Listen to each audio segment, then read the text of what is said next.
The 2025 Japanese Formula 1 Grand Prix is done and dusted, and to be honest, after the first 17 laps, I just turned my focus somewhere else because nothing interesting was really going on. Even the order of the top 10 was perfectly the same after the first 17 laps. Nothing changed. They will reach at the position where they started on the grid. Well, Suzuka is a track that is notorious for its difficulty to overtake, to perform overtaking, despite it being a permanent facility circuit, not a street track like a Monaco type or a Baku or something else. But again, Suzuka usually presents us with some interesting racing, but it's kind of really quiet for this time around.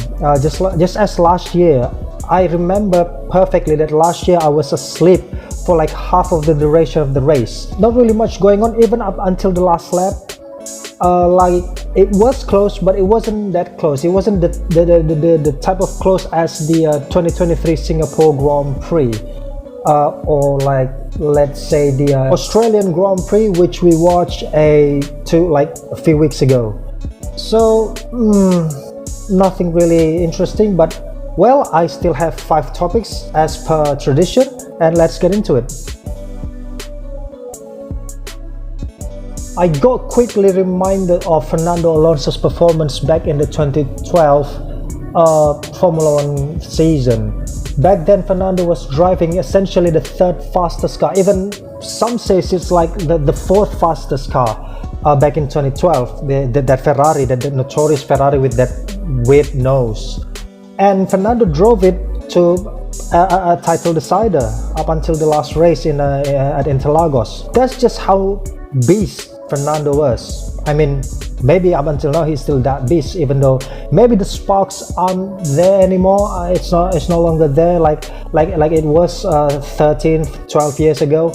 But this is the type of the performance that Fernando showcased 13 years ago in 2012, driving the 3rd fastest car and then still able to deliver spectacular results. Pole position, a really shocking lap time, a record lap time.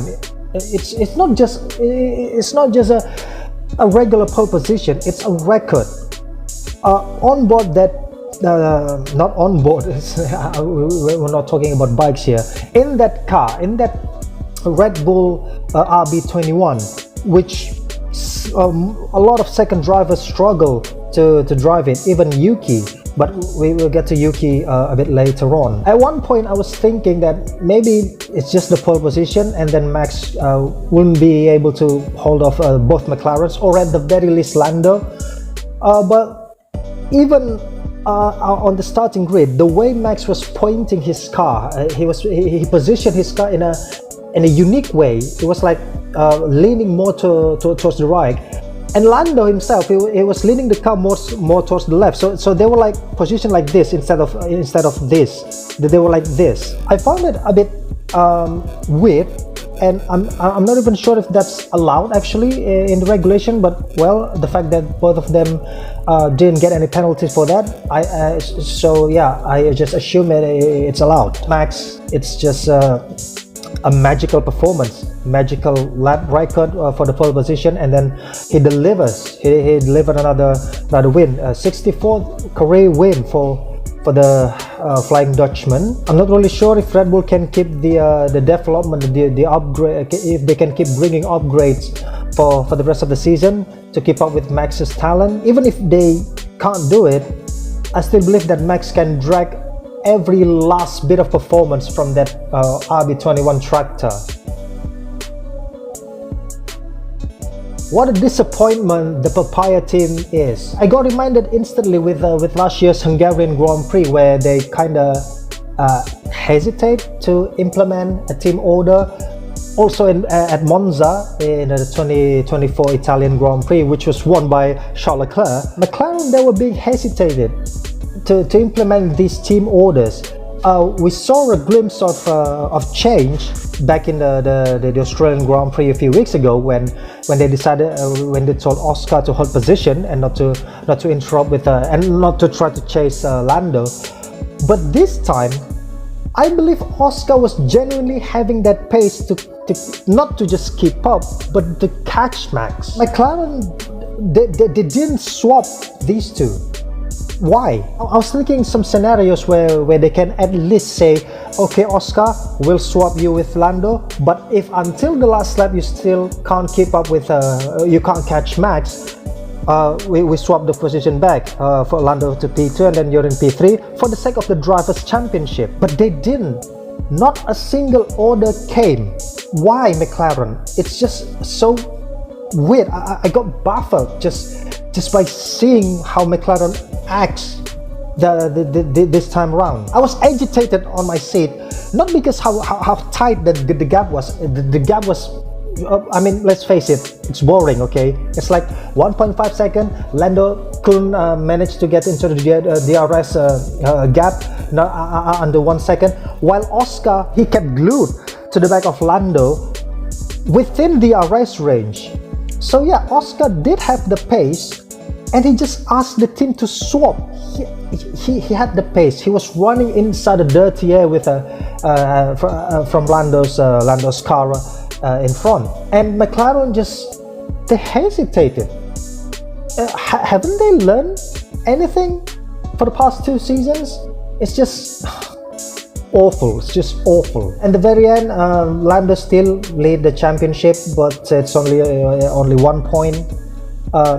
Had they released Oscar, and maybe, just maybe, Oscar managed to catch Max, Max would finish in P2, Lando in P3, Lando would only end up losing 3 points instead of 7. This is just an awful strategy from the McLaren. I got reminded of 2017 Hungarian Grand Prix where Lewis said that he had the genuine pace to catch up with the Ferraris, with Sebastian and Kimi. And he asked the team to swap him with Valtteri. And okay, Valtteri complied. And then up until the last lap, when Lewis couldn't keep up with the Ferraris, they swapped back. Valtteri ended up in P3. That's the kind of sportsmanship. There's supposed to be a guarantee somewhere when you couldn't keep up to your promised pace. You should end up swapping the place back, but it just didn't happen with McLaren. I don't know why. I think it's going to be a long brief within that McLaren garage for tonight. I think genuinely this is something that everyone has been asking around. The first time they heard that Yuki will be swapped with Liam. Is it justified? Is it a justified swap? Of course, like 99% of the fans, even some analysts, also some experts in the F1 paddock, in the performance side of things, they say that it's not justified. It's not the driver, it's the car. Already they knew that it's not justified to swap the drivers. They need to change the fucking car. But after this race, is it finally justified, the swap? For me, yes. Already Yuki hit the ground running in FP1. He was matching Max's pace, even though he didn't really catch up with him for the rest of the FPs, even up until the qualifying. He was out-qualified by Liam with that driving that Racing Bulls. But in the end, look at Liam. He finished still in P17, while Isaac finished in a very high and respectable P8. So is it justified? Yes. Yuki should be in that Red Bull from the beginning of the season. I genuinely believe that. Liam is not mature enough. He only had 11 Grand Prix under his belt when he was signed with the Red Bull. Guido van der Garde really made his point clear that it's a bully. Red Bull is essentially bullying him, crushing his morale by doing him this dirty. I know it's justified, but Liam is still done dirty here. Christian Horner and Helmut Marko, these two, it's just an awful management by them. But okay, the swap is justified, but it should be at the very beginning of the season, not after 2 races. They should, at the very least, give Liam a chance to perform at Suzuka. It should be after Suzuka. If they swap Yuki and Liam, I will understand it a bit more, but after only Albert Park and Shanghai, it's it's awful. I believe in the next races Yuki can keep up and can finish within the top 10s. But well, next race is Bahrain, so we got a triple header ahead of us. After Bahrain comes the Jeddah street circuit. I'm really looking forward for the dynamics within that Red Bull, the whole Red Bull family, of course, not just the Red Bull Racing, it's also the Racing Bulls. As a Tifosi myself, it's just a really disappointing, another disappointing weekend. I mean, it's just a really quiet weekend for the Ferrari. I got no tears left, it's already dried. We're not even fighting for the podiums. My God. Just a mere 4th place for Charles, finishing where he started. And then with Lewis up 1 position, he finished in 7th place. Even at one point in the race, Lewis was asking Ricky, please tell me where am I slow? And then Ricky replied 8, 9, and then 13 and 14, and then Lewis was like, yeah, but tell me by how much was I slow? It's a pathetic banter, to be honest, because a driver as caliber as Lewis shouldn't be asking things like that. It should be already clear from the Ferrari side. They should have told him things like that before even Lewis asked them that. So it's just another, I don't know, let's just move on to the next topic. Other than being a Tifosi, I am of course a Carlos Sainz fan. It's just sad for me to see Carlos hasn't been able to keep up with Albon.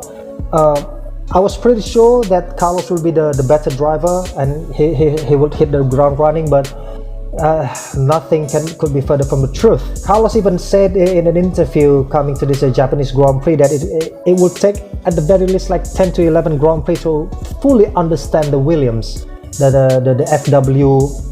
Well, I don't know the number, is it a 47 or 46? I don't even know anymore. But okay, 3 races gone, and Carlos a retirement, a P10, which actually was a P13. He was promoted to P10 after the triple disqualification, and now a P14. But he genuinely made some good moves. I was enjoying every time the camera was shooting Carlos on the back straight, and then he overtook like the likes of Liam, the likes of Nico.